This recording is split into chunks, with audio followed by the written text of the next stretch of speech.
This is the Detroit Sports Podcast Network.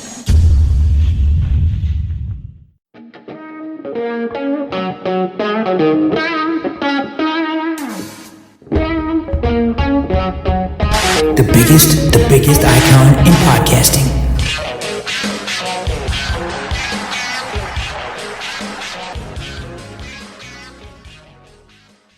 Welcome in, everybody, to this week's edition of the DocNJock Wrestling Podcast. I'm your host, Adam the Jock Strozinski. On today's show, AEW's name getting kicked around the news quite a bit. One reason, this star made it official. Another, Tony Khan might be making a massive purchase, at least rumors on it. We're going to talk about that.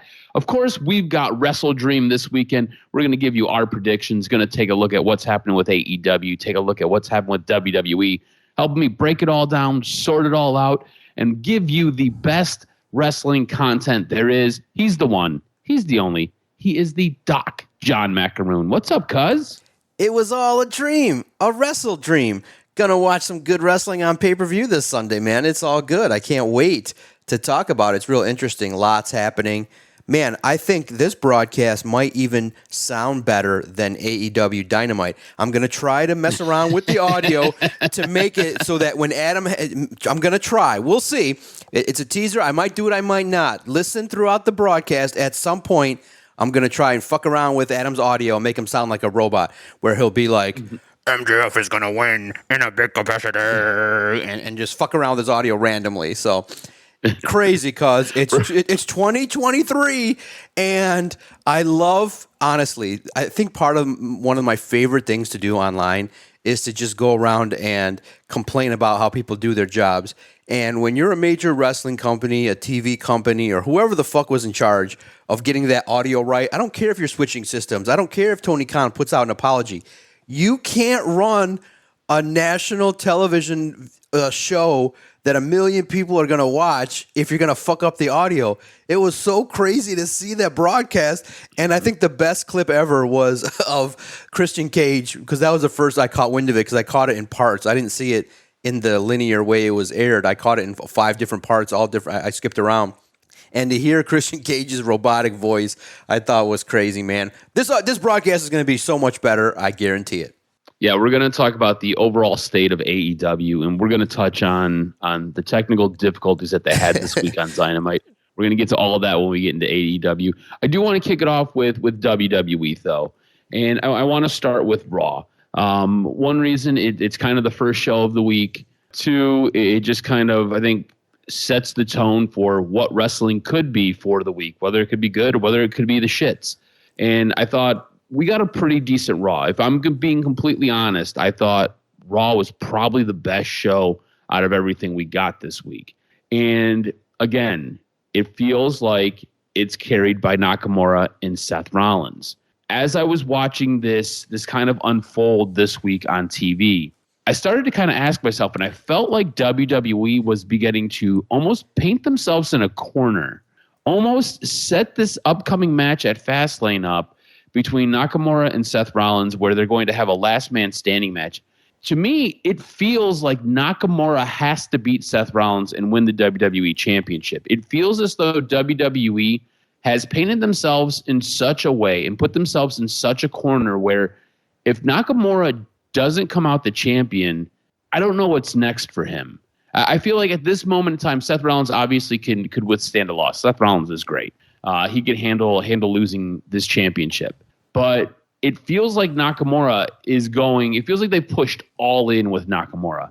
And if he doesn't come out the victor, I don't know what you do with him. I don't know if he goes all the way back down the card and maybe you don't see him for a while, or maybe maybe they just really feel like he is a mid-card talent and that's all he's ever going to be.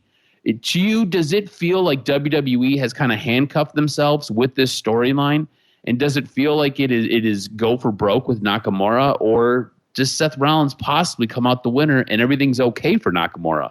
Where do you stand on all this? Yeah, it was interesting the way in which we can kind of see this go, because the question really is can Shinsuke Nakamura survive not winning?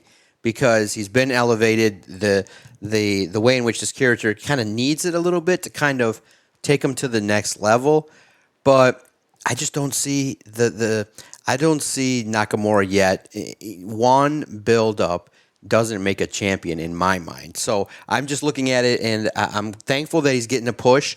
It's a great way to repackage an individual that is really a superstar. But I just don't believe that he's going to win the title. I just haven't. It's not enough.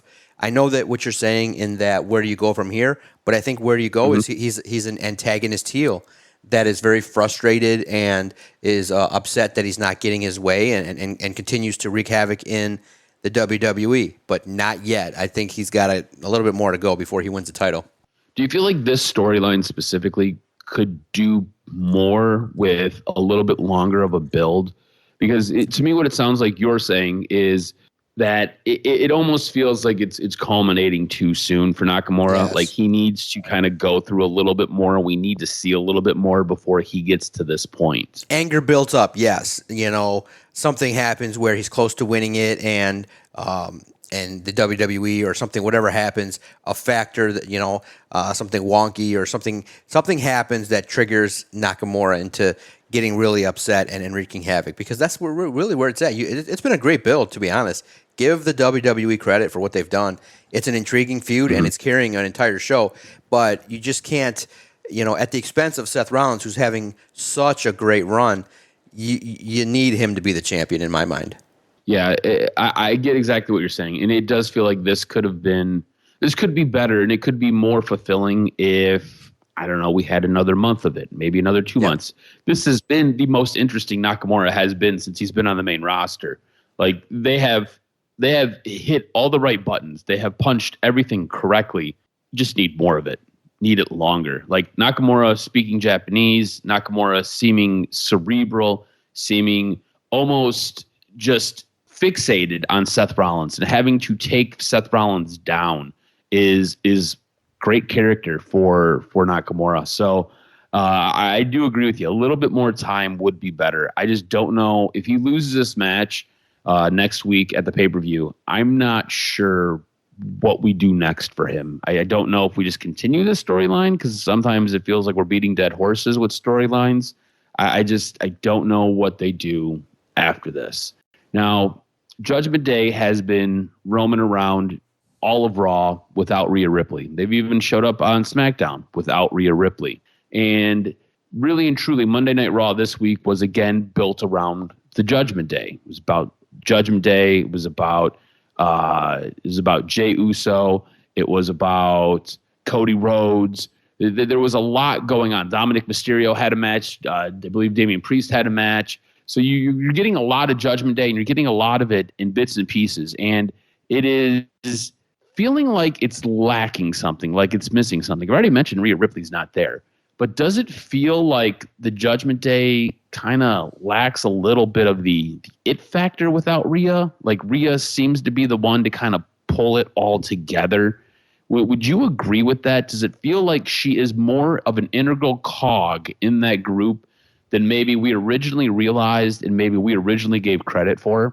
Yeah, absolutely. It's not the Judgment Day without her. She's kind of like that stamp of badassness that you need, a little bit of that spice that is the antagonist, is the fuel, is the wild card in the group. And I think that what you're really saying is Senor, Finn, Dom, they're over, but not as marquee, not as over and superstar status as Rhea Ripley. And with her in the group, it just brings it all together, and you need it. So we'll see how it progresses and things like that. But yeah, the Judgment Day, it has kind of felt forced, like this is the antagonist group on us.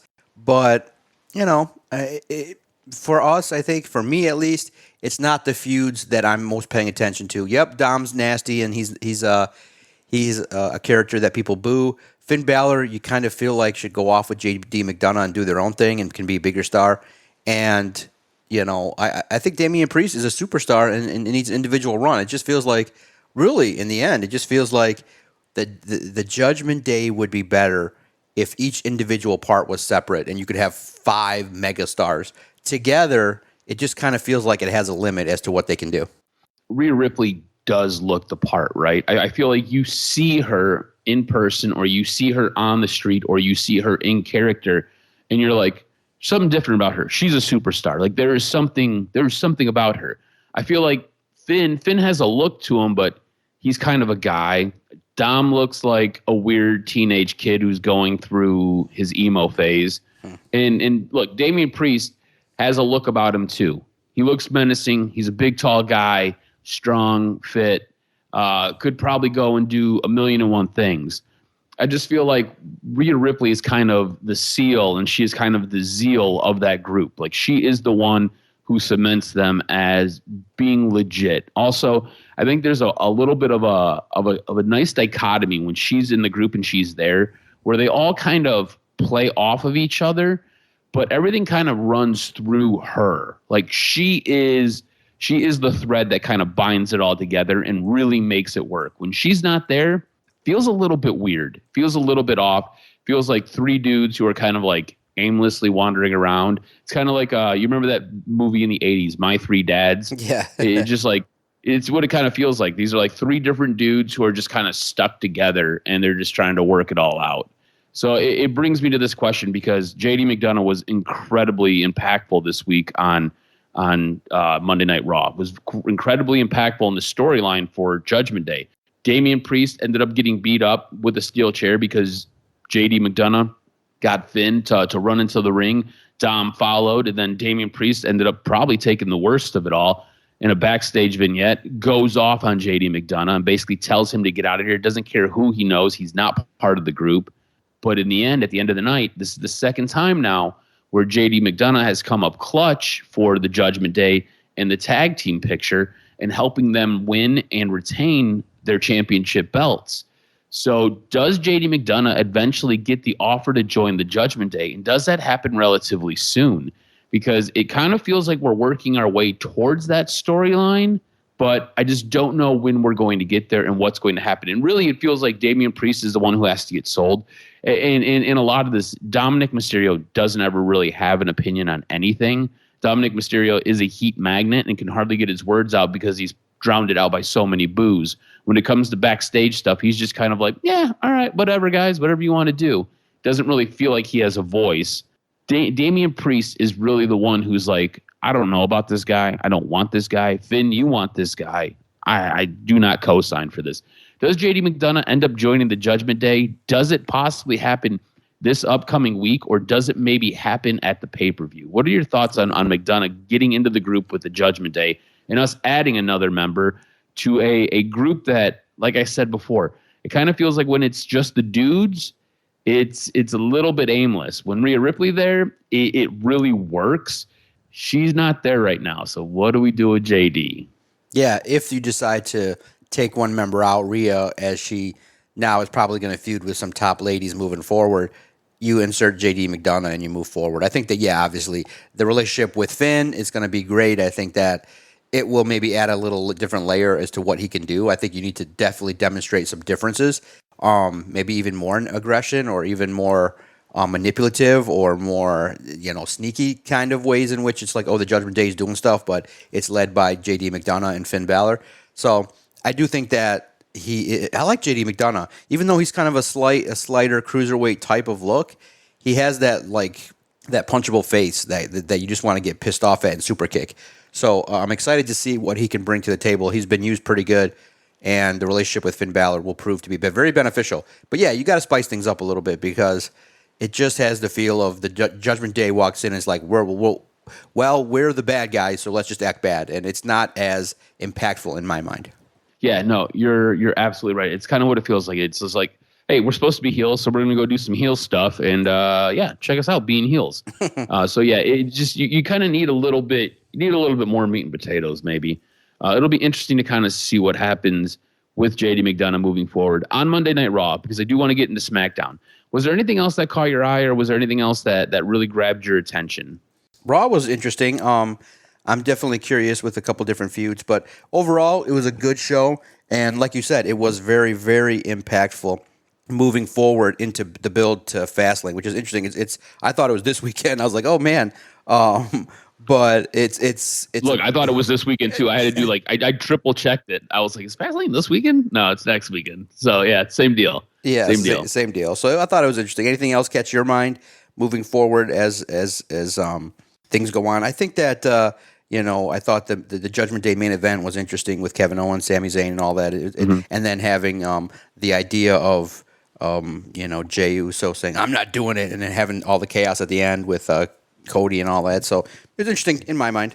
Yeah, it's like you said, I think it was last week. It does feel like we're building up to Survivor Series with these guys. It really feels like we are building up to that steel cage match where it'll be those four guys. It'll be Cody, Jay, it'll be Sami Zayn, Kevin Owens taking on Judgment Day with the inclusion of JD McDonough. So it'll be interesting to kind of see how this plays out. Like I said, Raw this week was really built around the Judgment Day and really built around Nakamura, Seth Rollins, which then moves us to SmackDown. And I really felt like SmackDown had an opportunity here, and I felt like it missed the boat.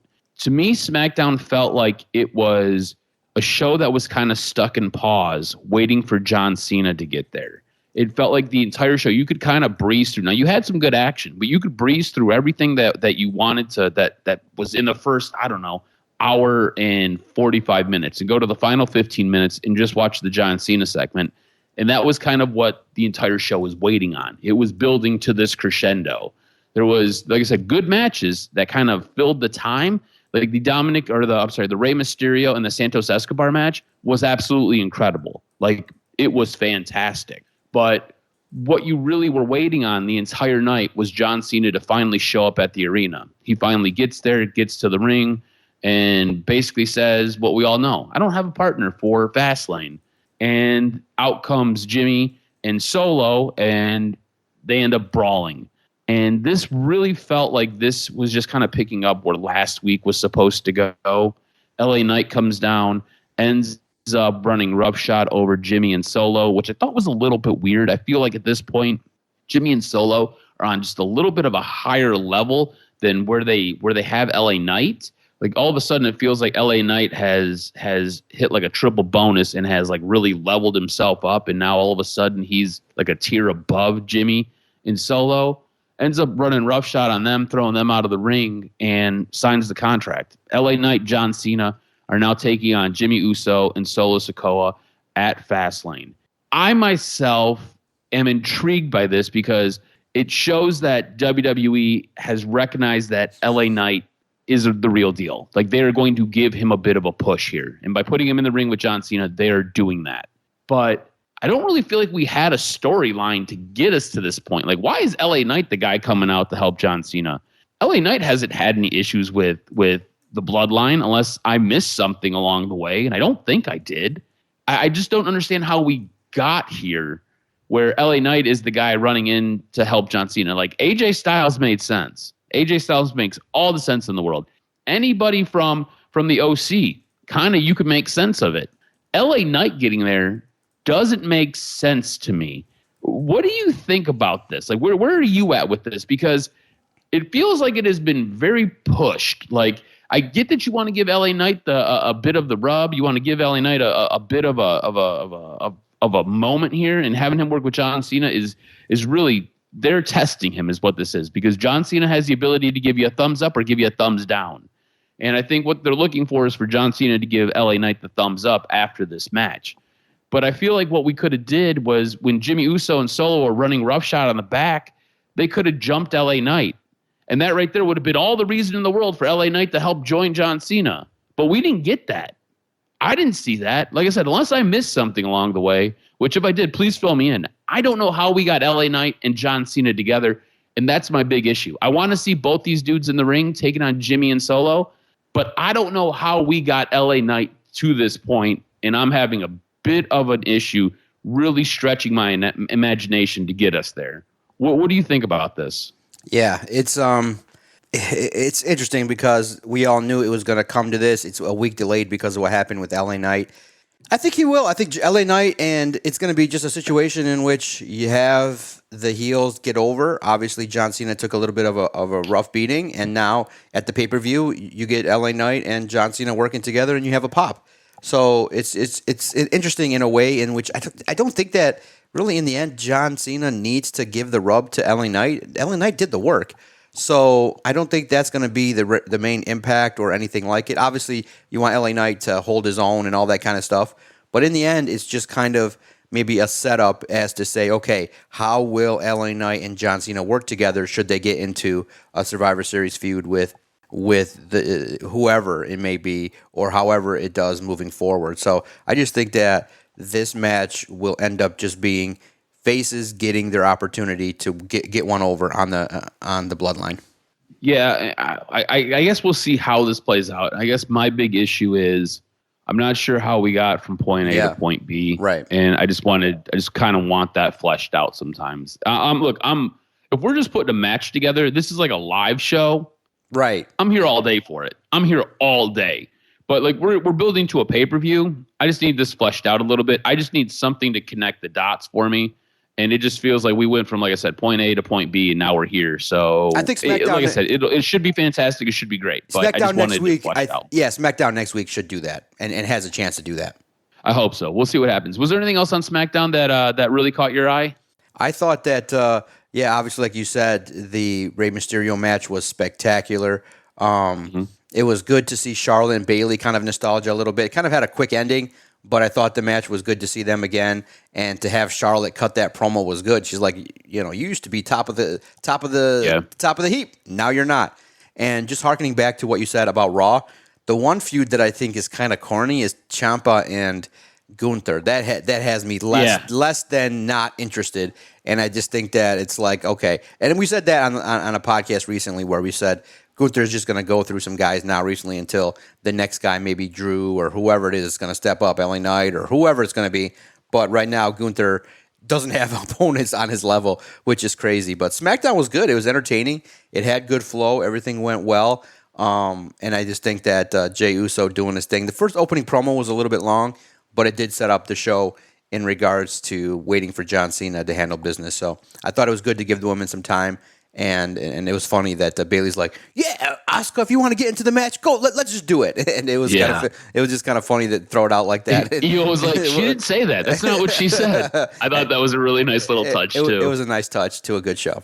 Yeah, and I think you're right. Jimmy Uso really kind of spreading his wings. I think this new version of Jimmy will be interesting to see him play alongside Roman Reigns when Roman Reigns comes back, because Paul Heyman at multiple points looks very annoyed and looks very upset by Jimmy.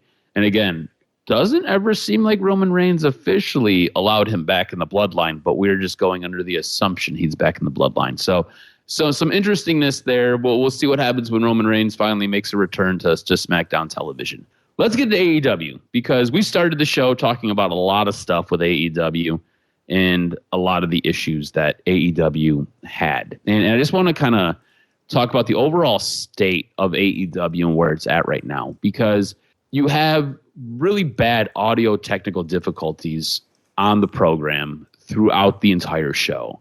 And in our group chat, I said it sounded like robots having sex. It was pretty bad. It was noticeable. And it sounds like it was mainly the US feed. So if you were here in the United States, or if you're here in Canada, you got this feed, and it was because TBS was supposed to be doing something new with a program that they have on their back end.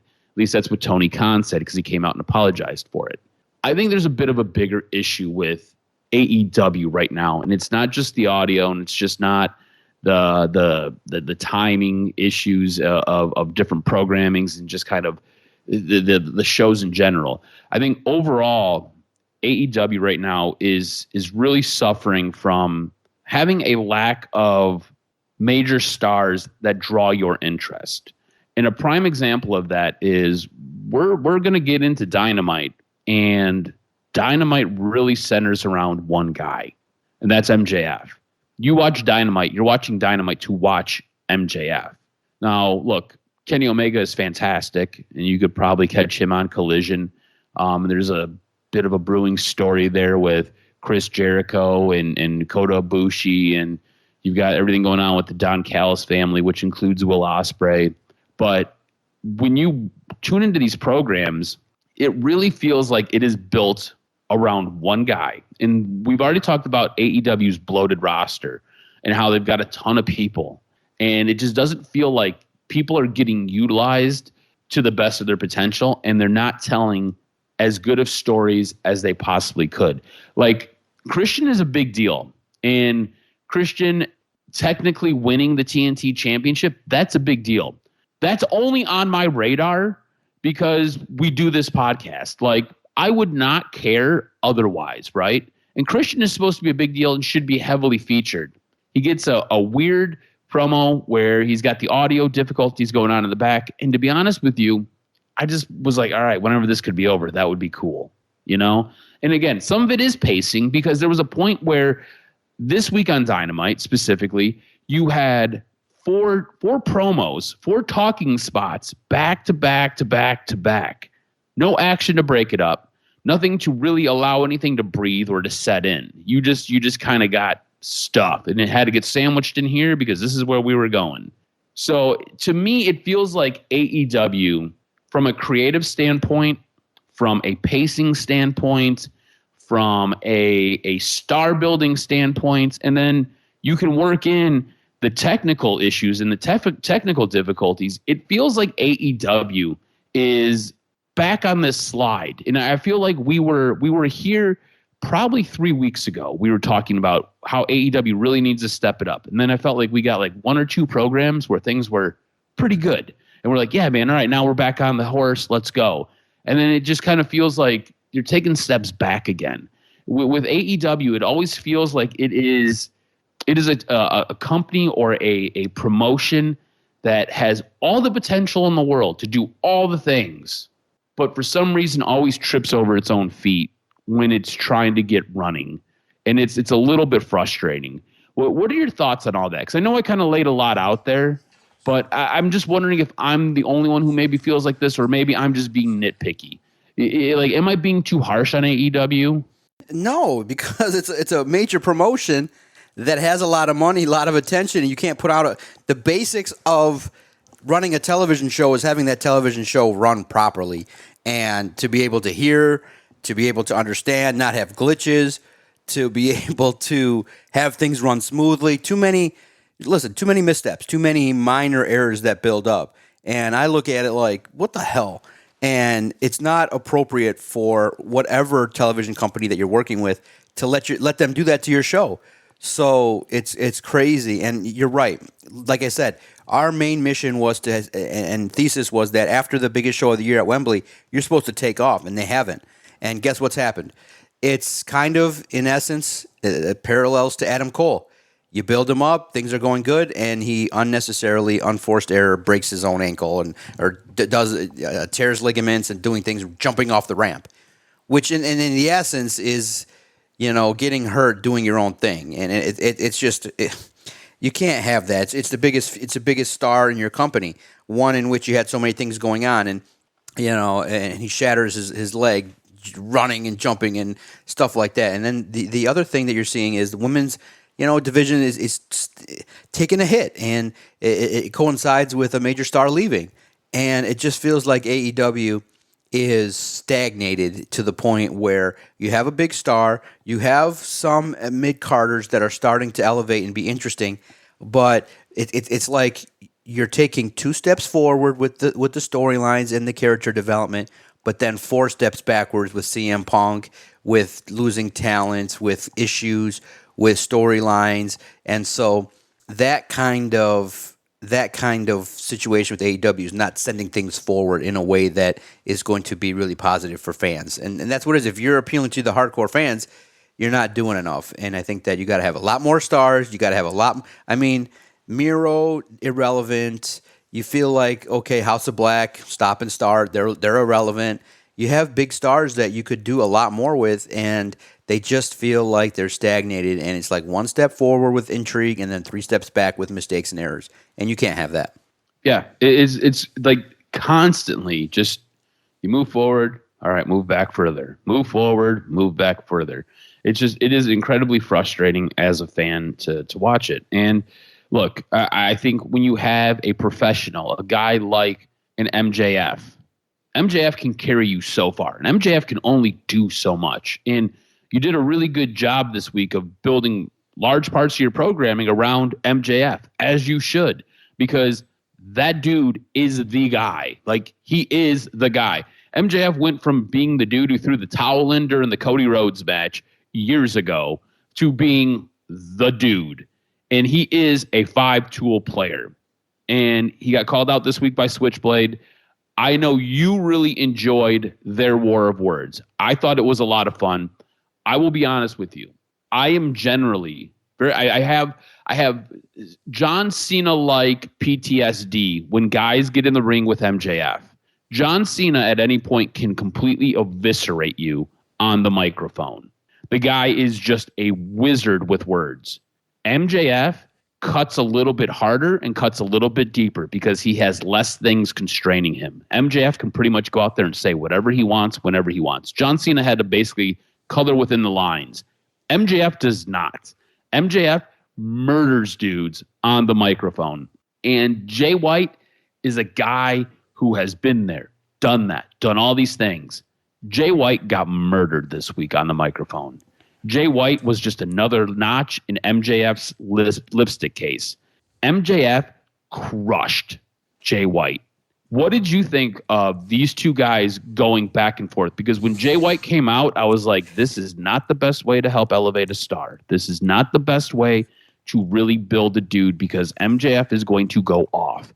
At certain points in this promo, the entire crowd was calling Jay White tofu. Like, when you get an entire crowd calling a wrestler a food that has zero flavor, that is not a good thing. And this is supposed to be the next challenger for MJF. I feel like Max absolutely crushed Jay White this week, and this is not necessarily the way I would look to build my next big challenger. So again, we talk about missteps that AEW has. I feel like this might have been one. What did you think of this war of words? And what do you think about me kind of putting it out there that I don't necessarily know if this was the best idea for Jay White to get into the ring and try to go stick to stick with MJF? Yeah, exactly. And you're right. I get your side of things, but Jay White's just established in what he can do in the ring. So he could take jabs. I mean, it's not going to hurt him. He's Jay White, and he will put on, in the end, it always boils down to what happens in the ring. And I think that Jay White, when the time comes, when the payoff happens, he'll hold his own, he'll do his thing, and in the build-up, okay, that's what MJF does. And I disagree. I think that any crowd that reacts to anything that happens in a segment is good, even if it's against somebody. The wrestling world is never going to really care if, The Rock called Stone Cold a Rudy Poo candy ass, you know what I mean? Or everybody going what during segments. It's just engagement. I look at it like what elevates people more is, okay, now you got this feud kicked off, which is great. Jay White is a star. He looks really great next to MJF. It's perfect. And yeah, he didn't really exactly hold his own on the microphone, but did enough in regards to saying, hey, this is my opportunity now, and I want that title. And I think that is great. It's going to be a good match, and I think it has a chance to be a really good feud moving forward. One in which, if you decide to put the belt on Mr. Bullet Club, you now have an opportunity where MJF can chase and recognize, oh, I bit off more than I could chew, and you have a legitimate next. If it's not now, Jay White is believable to be next in regards to his stature, what he can do, the matches he can put on, and that's one way you could elevate him is give him the belt. I mean, it'd be great. So, but I'm biased because I'm a big fan of Bullet Club, and I think you can see the talent. And look, they put him in with MJF, but that's what MJF does: is he cuts, saying that you don't belong and you're boring and you can't hang on the microphone. But Jay White said, "Look, you can talk all you want. We're going to get in the ring and we're going to handle business, and they won't bungle this. This will be good. In the manner in which the first physicality that Jay White gets to have needs to be impactful and it needs to be great. And you got to have the Bullet Club help out a little bit here and there. So, but I think it was great too because the ending then furthered the story too, where Mr. Jay White gets his ass beat. So that was super intriguing, and that's one way you also build ratings is who's the devil. And it was interesting with some theories as to who it could be, but it was great. It was good intrigue. And it helped elevate a little bit of a show that was wonky with technical problems. To have a good main event, contract signing, and then to have the ending, I thought was positive. Yeah, in that ending, you have Jay White just getting annihilated by I think it was 5 dudes dressed in all black, and then somebody wearing MJF's devil mask. And when I seen this, I was like, oh crap. I was like, MJF has flipped that switch and he's gone back to being the devil, because earlier in a promo, you had MJF basically putting on the diamond ring and he was about to punch Adam Cole in the back of the head and throw him over a boat because Adam Cole has too many best friends. And I thought that was kind of a funny vignette. And in the end, he does not. And he just kind of understands that Adam Cole needs to have other friends and he just kind of has to know his role. But when you look at the body structure of the person playing the devil, they were much smaller than MJF. They were leaner. They were a little bit thinner. Now they weren't tiny by any means, but they were not as big as MJF has gotten. MJF has done a lot of work in the gym and has really filled out. This person was smaller, which initially, while watching this, made me think that the update on Adam Cole's ankle, where he was basically supposed to have exploded his ankle and broken in 3 places and tore ligaments, it made me initially think that that was Adam Cole wearing the devil's mask. Because remember, Adam Cole has been kind of walking this fine line where he's really feel like he's been teetering on going full-blown heel, while MJF has been kind of teetering and feels like he's going face. Mind you, MJF is supposed to be wrestling in a handicap match this weekend to protect the ROH belts, because Adam Cole is going to be sidelined for like 6 to 8 weeks because of his ankle.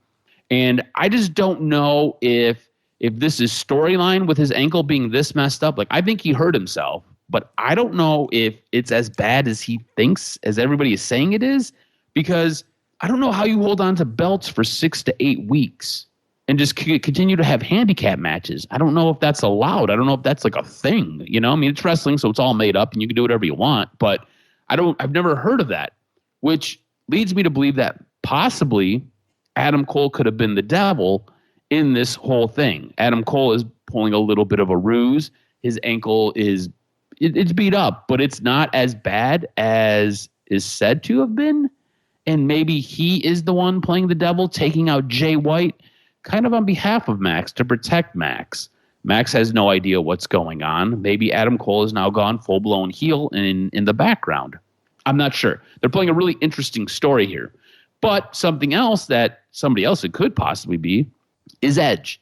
Edge's contract is up on this Saturday, so he could be at WrestleDream on Sunday. Per PW Insider, Edge has now been removed from WWE's miscellaneous portion of the company's internal roster. Edge is currently still listed on WWE.com's roster, but he is no longer internally listed with the company. So Edge basically has been removed. It could possibly be Edge. Now, this person did not look as tall as Edge, and this person looked a little bit leaner than Edge, but it could possibly be Edge. What are your thoughts on who the devil is? Because I thought this was one of the better things that AEW did this evening, besides everything that they did with MJF. MJF and Adam Cole, all the stuff they did there, fantastic. Leaving you with this cliffhanger on who the devil was, who was beating up Jay White at the end of the show, I thought was a really, really nice job, was a really, really good thing that they did. Who do you speculate could possibly be this person taking everything out on Jay White? Yeah, obviously Adam Cole, like you said. I don't think it's Edge. I think you don't have him involved in this right away. I think you have him involved. Excuse me. You have him involved in something bigger, or just highlight himself as just coming and then taking it easy as to why he's there. It's interesting. It's going to be real interesting. It could be somebody with a tie to the Bullet Club in the past, somebody new from Japan. So it can be somebody, outside the box. I can't wait to see it. And it's hard to speculate because it can be literally 4 or 5 different people. It could be Danhausen, kind of fits that little body mold. But it would be intriguing as to what he would be wanting to do with this kind of stuff.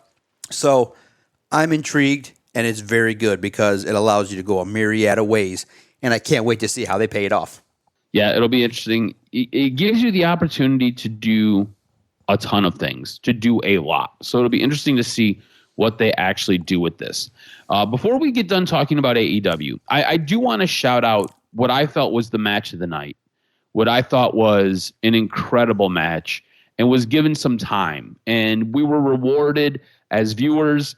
I think they rewarded the backstage group that they represent, I thought this was well done. And you could tell that these two have chemistry, and it was on full display. I thought it was a very good match. As this match was unfolding out loud, I was like, this is an incredibly good match. Normally I would fast forward these if I could fast forward, but this was a match that I was glad that I got to watch the entirety of. I thought Willow versus Julia Hart was an absolutely fantastic match. I thought it did a great job with psychology. I thought it did a great job with telling a story. I thought it did a fantastic job of just in-ring work. I thought they worked so well together. And I thought this did help build Julia Hart's match against Chris Statlander coming up on Sunday. I thought they did a really, really nice job. I thought this really helped reward the women. I thought it was a really, really finely done job. And I just wanted to applaud them. This was, to me, the best match on the show. And you had people like Rey Fenix going. You had a bunch of other superstars doing great things. But this match, to me, stole the show. I thought it was absolutely fantastic. Was there anything else that kind of caught your eye with AEW this week that you wanted to touch on before we start getting into WrestleDream?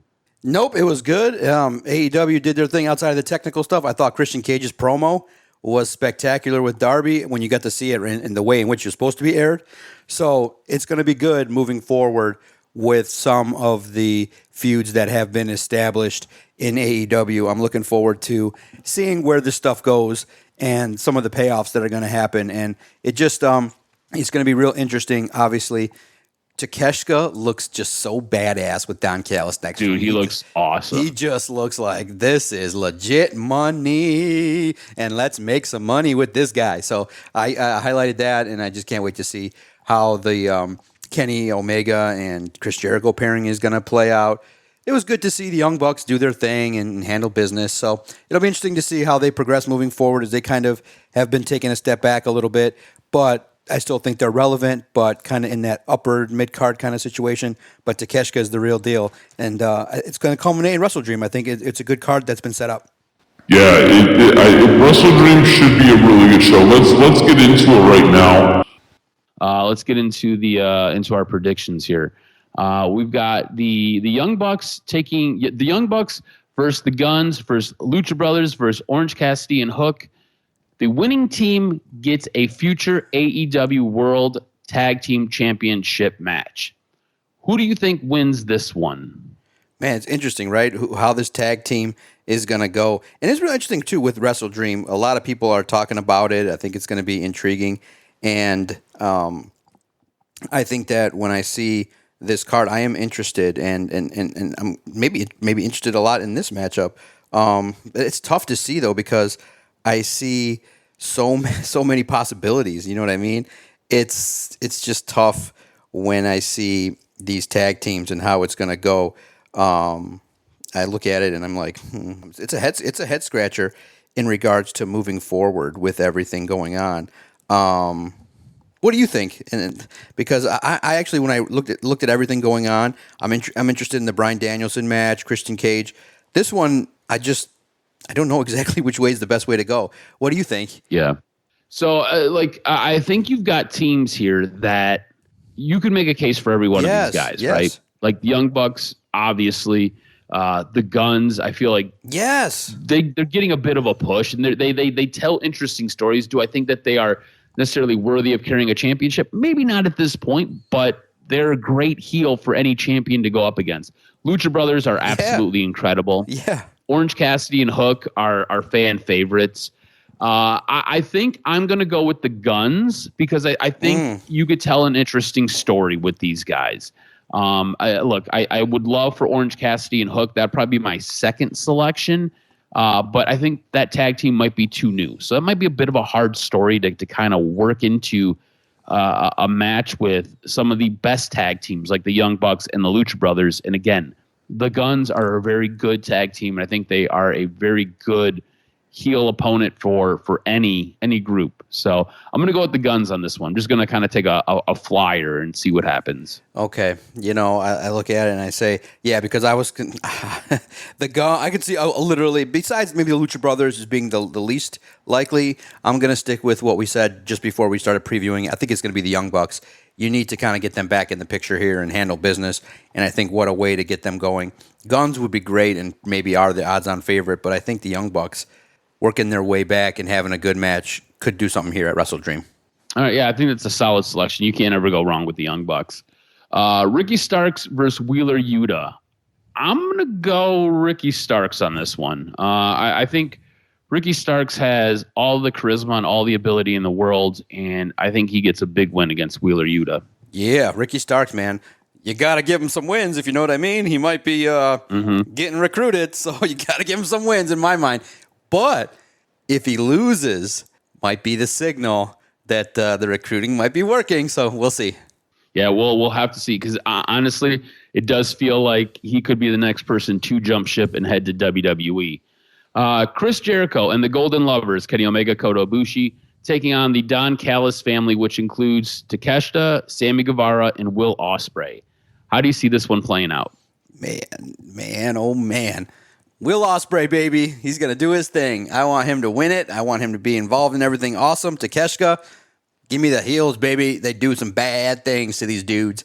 And, man, and look, you have to get the rub from Omega and Jericho. Like, what the hell? They don't need to win. They just need to show up, do their thing, have great 5-star matches. The other dudes need to win because they're the better wrestlers.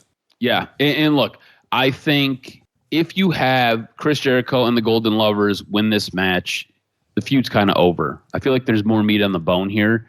I think the Don Callis family, I think them getting the win here, you could tell some interesting stories going forward. I also always, and I never put it beyond Don Callis to have some kind of trick up his sleeve. So I'm going to pick the Don Callis family to win this one as well. Moves us on to our TNT Championship match. Christian Cage taking on Darby Allin. It's a 2 out of 3 falls match for the AEW TNT Championship. This could be where you see Edge. If Edge does appear, it could be here. Christian Cage or Darby Allin. Who do you have winning 2 out of 3? If you bring Edge, he's got to help his boy. I mean, you don't have him come in and stand off. You could have him stand off potentially and look at his boy, and everybody's like looking angrily as Christian's doing some nasty heels type stuff, and everybody's excited, and then you turn around and he just clocks Darby Allin, and he reunites with the team that everybody wants to see, and you got 2 dudes that can run roughshod over AEW for a minute as the established guys. So yeah, I hope they do it. I don't know, can they do it day one? It's like, okay, my contract's up, sign a contract, and here I am. But maybe it's a situation in which his first contract is like for a month, and then they negotiate how many dates and all that. Because it seems like there's a lot to negotiate. Maybe it's been done already, but yeah, it'd be great to have Edge show up at WrestleDream. It's interesting too, though. I do hear people saying, like, really, what does Edge can do at AEW, and will it tarnish his legacy? It'll be a fresh start, and I think the intrigue that will present on the microphone, doing more stuff, being more of a, upper mid-card guy than being kind of like what Chris Jericho did when he came over. Just having more of an opportunity to get featured, whereas you're featured like second to last as opposed to first, and being prioritized where you can get some more attention will be something that I think will invigorate Edge for the next 1 or 2 years if he stays. So Edge, baby, it will be intriguing to see what happens, but Christian Cage will get the benefit of keeping the title at this WrestleDream. Yeah, I think you could do a lot with Edge, actually. I think him coming in, like you said, it is a fresh start. He gets a lot of creativity to do a lot of things that he's wanted to do in the past. I'm going to go with Christian as well. I think Edge does maybe make an appearance if he's going to show up, and it will be during this match. And I think at some point it would cost Darby Allin. I could see it being 1-1, and Edge could be the deciding factor in Christian getting the win and retaining his TNT championship. We've got Eddie Kingston taking on Shibata for the ROH Championship and the New Japan Pro Wrestling Strong Openweight Championship. I'm going to go with Eddie Kingston on this one. I think Eddie Kingston gets a bit of a run with both the ROH Championship and the New Japan Strong Openweight Championship. I agree. I think it's great to see Eddie Kingston get his love and his due. Handle business, brother. Handle your business, and it's good to see. This one's going to be a little bit tough. We've got FTR defending their AEW World Tag Team Championships against Aussie Open. Who wins this one, FTR or Aussie Open?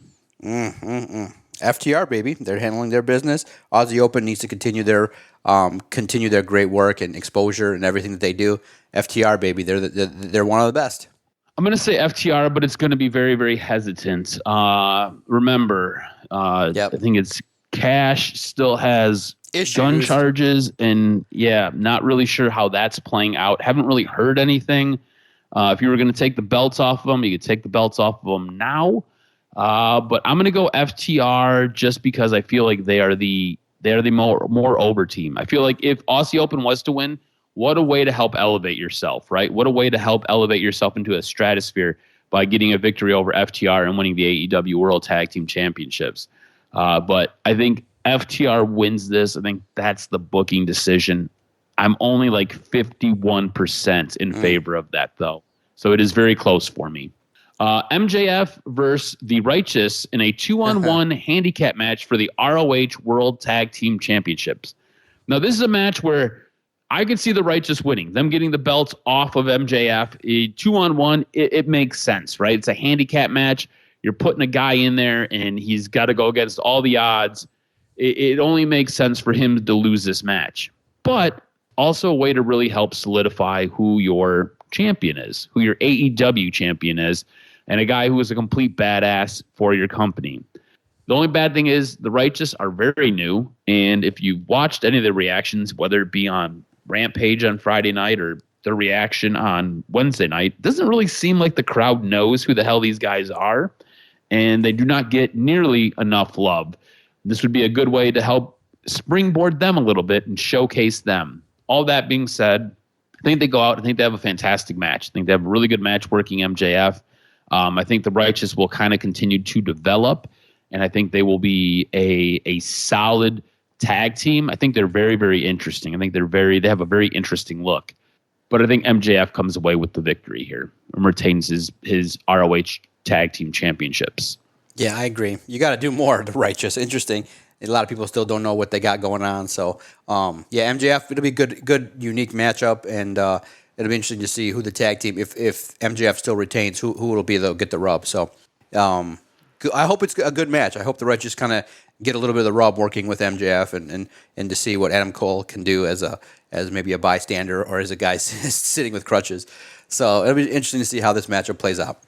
All right, we've got Chris Statlander defending her AEW TBS Championship, taking on Julia Hart. Julia Hart's come a long way in a very short amount of time. Like I said, this past week, I thought she had the match of the night on Dynamite. I thought it was absolutely great. That being said, I still think Chris Statlander wins. If Julia Hart was to win, I could see some outside interference. We haven't really seen a whole lot of that.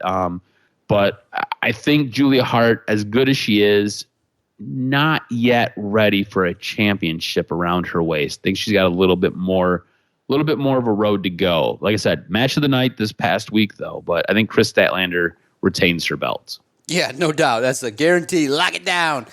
Julia Hart not ready. Chris Statlander. It's going to be hopefully a good match. All right, we got a match that Bryan Danielson asked for. Bryan Danielson called out Zack Sabre Jr. This is going to be a technical showcase. It should be an absolutely fantastic match.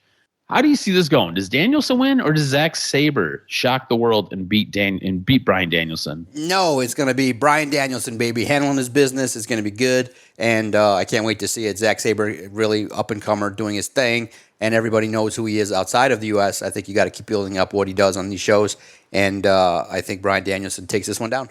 All right, I'm going to agree with you. I think Bryan Danielson wins this as well. Hangman Page taking on Swerve Strickland in what I thought was a fantastic contract signing. The way it ended with Hangman basically stabbing Swerve in the hand, I thought it was great. I'm going to go with Hangman winning this. Look, I love Swerve, but I think Hangman is the guy. I think Hangman unleashes and unlocks some hidden potential and maybe a little bit of crazy. So I'm going to go Hangman Page on this one. Yeah, it's going to be great. It's going to be this is one of the matches that can be the match of the night with both trying to do some crazy ass shit. So Adam Hangman Page, I thought was really believable and violent and aggressive, but Swerve did his thing too. He obviously held his own and it felt like he belonged. So this one has the potential to be match of the night, and I got Adam Hangman Page winning it. All right. Well, we only really differ on one. You've got the Young Bucks winning, and I've got the Guns winning. Winning the four-way tag team match to get a future AEW World Tag Team Championship match. We both got Ricky Starks. We both got the Don Callis family. We both got Christian Cage winning over Darby Allin. We both have Eddie Kingston retaining. We both have FTR retaining. We both have MJF retaining. Chris Statlander retaining. Bryan Danielson gets a victory over Zack Sabre Jr., and we've got Adam Hangman Page walking away with a victory. I'm calling the card. You've got a 2-point lead, so I'm looking up to make some ground. It is 8.5 to 6.5. Before we get into news and notes, I want to know what your show of the week was. I'm going to give my nod to Raw. I'm wondering where you're at. Absolutely. Raw did its thing, and it deserves the credit for what it was able to accomplish, entertain, and move some storylines along. All right, cool. Would you like some news and notes? Hit me with this week's professional wrestling news and notes. Guns up, baby. What you got? All right, so it's a short week of news and notes. The big thing that kind of broke is this AEW star made it official this week. On Tuesday, ESPN reported that Jade Cargill had officially signed a multi-year deal with WWE. Cargill, who was AEW's longest reigning TBS champion and appeared on AEW television as recently as 2 weeks ago, will start with WWE this past Tuesday at its Performance Center in Orlando, official said. Cargill, who is 31, has been wrestling professionally for only 2 years. Her in-ring debut came in AEW as part of a high-profile mixed tag team match in March of 2021. She teamed with NBA legend Shaquille O'Neal against Cody Rhodes in Red Velvet. Cargill was the first AEW TBS champion and held the title from January 5th of 2022 to May 28th of 2023, a span of 508 days. In that time, she was 60-0, till she dropped the belt to Chris Statlander, who beat her in her final match about 2 weeks ago. Speaking to the Ringer's Masked Man show, Cargill explained her decision to leave AEW for WWE, saying, "I wanted to create a legacy. I want to be in the Hall of Fame. I want to wrestle with the best women in the world. There's no grander stage than this stage. The opportunities are endless with this company. It was a no-brainer. It was very welcoming. I didn't have any second thoughts about it. It was an easy choice. It was easy. It wasn't easy, but it was easy." She also cited that Cody Rhodes being there and working with Cody Rhodes. Cody Rhodes was a bit of a mentor for her and a bit of a trainer for her. Working with him also factored into that decision. That was one of the other reasons. So it'll be interesting to see what they do with her, whether she starts on NXT or whether she starts on the main roster. They talked about her on Friday Night SmackDown, which was different. They don't usually do this. There's a bit of a press circuit going on, really announcing her and bringing her to the forefront. So this is a big signing for WWE, and they're treating it as such. Now, a crazy rumor about Tony Khan in New Japan Wrestling. Word started to circulate that Tony Khan was buying New Japan Pro Wrestling. Khan came out and addressed this when questioned about it and basically said he's enjoying the relationship with New Japan and looks forward to continuing to build that relationship. So he gave a non-denial denial. Basically, he didn't say that he was or was not in talks to buy the wrestling company. So this will be something to pay attention to in the future. Just kind of keep your eyes and ears open about it. We'll also add a little bit of speculation to add to the rumor mill. This is something that you were hot on earlier this week. There are rumors and there is noise out there about possibly Triple H and Stephanie McMahon getting a divorce. I've looked into it a little bit. I can't really find anything substantial. A lot of this is coming from a tweet that Shawn Michaels liked regarding Stephanie McMahon. The thing is, Shawn Michaels has no idea how to even use Twitter.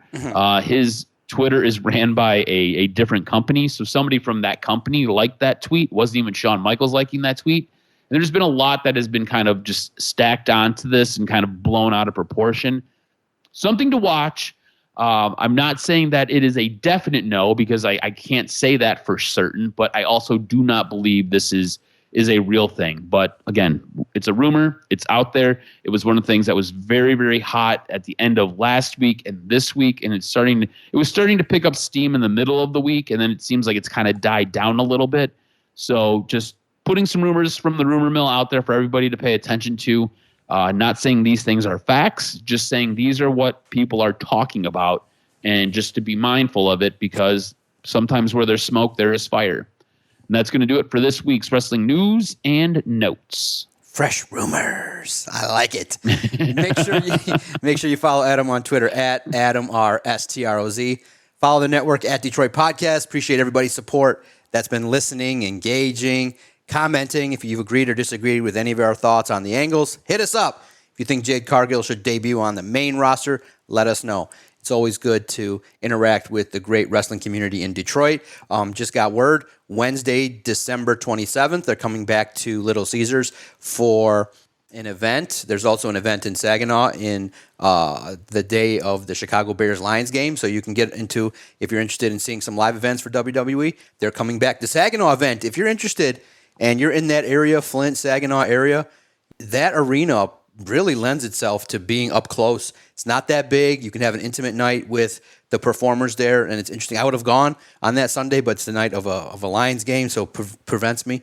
Maybe that opportunity presents itself for a live show. Wednesday after Christmas, I'm not sure what kind of card you're going to get, but it'll be interesting to see how it shakes out and what can be advertised in the coming weeks. A couple of house shows coming to the Metro Detroit area. Thanks, everybody. I can't wait for next week to talk about the latest and greatest happenings in the world of professional wrestling and previewing Fastlane, recapping WrestleDream. Can't wait for next Saturday. Thanks, everybody, for downloading. Can't wait to talk to you guys again on the latest and greatest edition of the Doc and Jock Wrestling Podcast.